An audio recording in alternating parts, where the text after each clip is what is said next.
Hi student, मैं सुमन कुमार। आप सभी को मेरे वीडियो देखने के लिए तहे दिल से धन्यवाद। थोड़ा सा मेरे स्टूडियो में लाइट प्रॉब्लम चल रहा है, जिसकी वजह से मैं रेगुलर वीडियो नहीं डाल पा रहा हूँ। मैं प्रयास करूँगा कि यह सेटअप जल्द से जल्द कंप्लीट हो जाए और जल्द से जल्द आप लोगों के लिए रेगुलर वीडियो डालने का प्रयास करूँगा। इसके लिए मैं सॉरी कहना चाहूँगा। चलिए, आज हम छोटा सा वीडियो लेके आया हूँ जो कि आपका है क्षेत्रफल से रिलेटेड,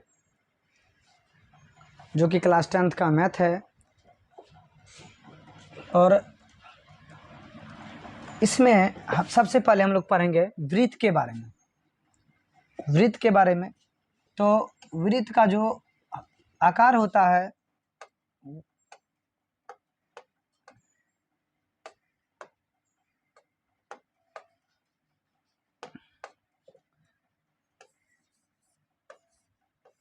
वृत्त को अंग्रेजी में कहा जाता है सर्कल, CIRCLE, सर्कल।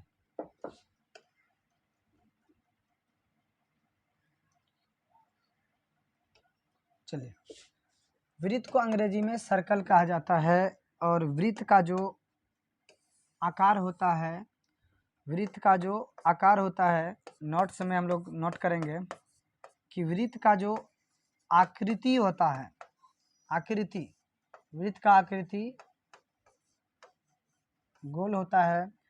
और वृत्त का आकृति गोल होता है। और हम लोग ये समझेंगे कि ये वृत्त के जो मुख्य केंद्र होते हैं, इसको नियत बिंदु कहते हैं। नियत बिंदु भी कहा जाता है, नियत बिंदु कहते हैं। और किसी भी स्थिति में यदि कहलाता है, क्या कहलाता है? त्रिज्या कहलाता है। तो अभी हम लोग सर्कल के बारे में समझ चुके हैं। चलिए, इनके कुछ इनसे संबंधित कुछ पद के बारे में समझते हैं। देखिए, वृत्त के जो ठीक बीच में होता है बिंदु, उस बिंदु को कहा जाता है वृत्त का केंद्र। उस बिंदु को कहा जाता है वृत्त का केंद्र। इस भाग को हम लोग कहेंगे वृत्त का केंद्र। ये जो आपका, ये जो मान के चलिए, ये वृत्त है। और वृत्त में जो ये बीच में आप लोग सेंटर देख रहे हैं, ये वृत्त का केंद्र है।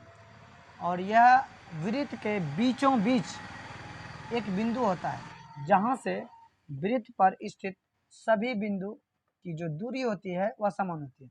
चाहे वृत्त से आप यहाँ से यहाँ की लंबाई मापिए, चाहे यहाँ से यहाँ की लंबाई मापिए, यहाँ तक मापिए, यहाँ तक मापिए, तो वृत्त की जो लंबाई होती है वह समान होती है।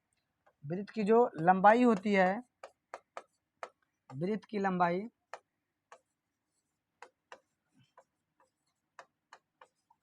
लंबाई वह समान होती है। वह क्या होती है? समान होती है। तो आप लोग समझ गए होंगे शायद। आप लोग कॉपी में ये फिगर को बना लीजिएगा। वृत्त के केंद्र को O से सूचित किया जाता है।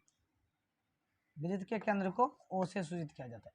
चलिए, दूसरे पद के बारे में समझते हैं।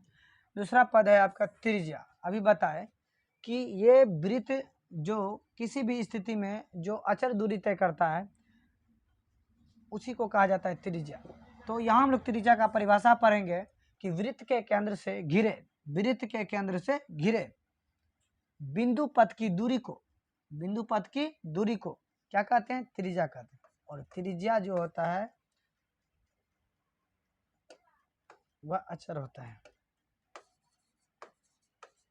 अचर, अचर दूरी को ही, अचर दूरी को ही क्या कहा जाता है? त्रिज्या कहता है। चलिए, दूसरा है आपका परिधि। परिधि जो होता है वह वृत्त के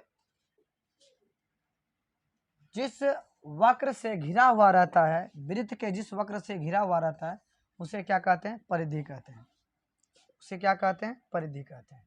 मान के चलिए, ये वृत्त है आपका, और यह वृत्त यहाँ से यहाँ तक चलने में जो दूरी तय किया यह एक वक्र के रूप में घिरा हुआ है और इसी वक्र को परिधि कहा जाता है। क्या कहा जाता है? परिधि कहा जाता है। चलिए आगे बढ़ते हैं। अगला आपका व्यास। व्यास से पहले हमें समझना होगा जीवा। देखिए व्यास से पहले हमें समझना होगा जीवा। और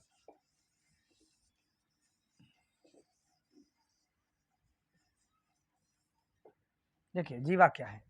देखिए मान के चलिए दो वृत्त है आपका, ये क्या मान के चलिए ये दो वृत्त है, एक वृत्त और दो वृत्त है। दो वृत्त में जो ये सेंटर है, मतलब इसको कहा जाता है केंद्र।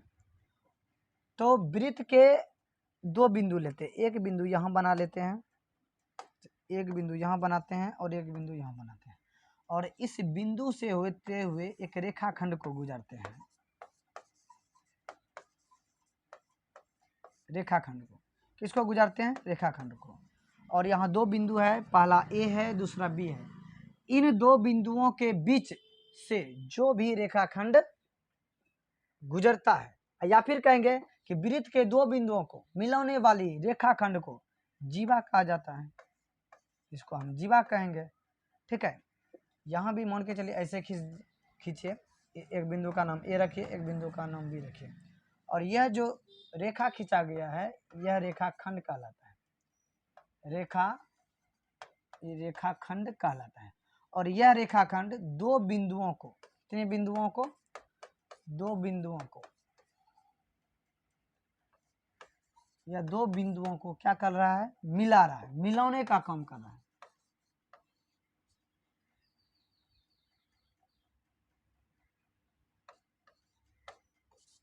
मिलाने का काम कर रहा है।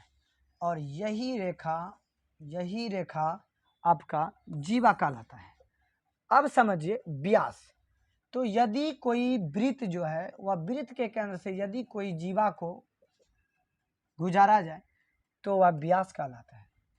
तो ए से लेकर बी तक को हम लोग यहाँ पढ़े थे जीवा। जीवा तब कहलाएगा जब दो बिंदुओं को रेखाखंड क्या करेगा? मिलाएगा। अब इसी जीवा को यदि वृत्तों के बीचों बीच यदि गुजारा जाए तो यह क्या कहलाता है? व्यास कहलाता है। चलिए अब हम लोग समझते हैं चाप के बारे में। चाप क्या होता है?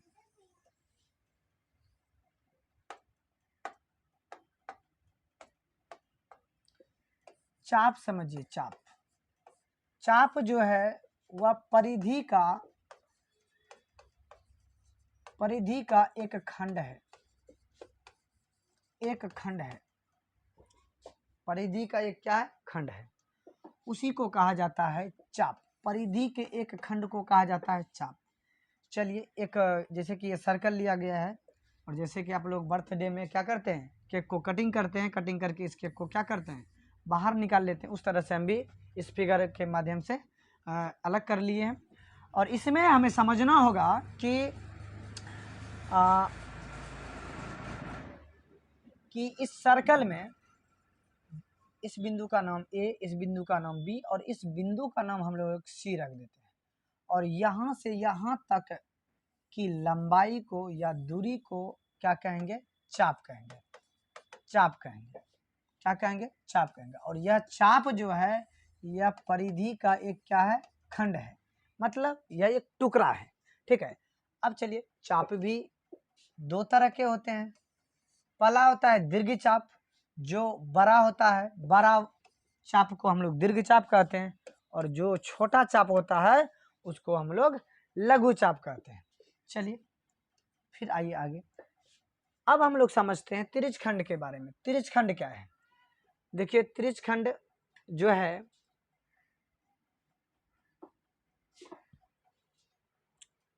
मान के चलिए एक ये सर्कल लेते हैं। इस सर्कल में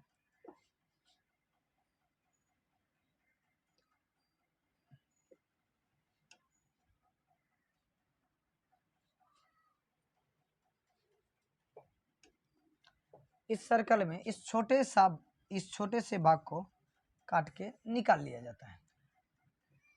तो छोटे से भाग को जब काट के निकाल लिया जाता है तो यह छोटा सा भाग लघु त्रिज्यखंड कहलाता है, और यह जो बड़ा वाला भाग होता है यह आपका दीर्घ त्रिज्यखंड कहलाता है। यह आपका क्या कहलाता है? दीर्घ त्रिज्यखंड कहलाता है। और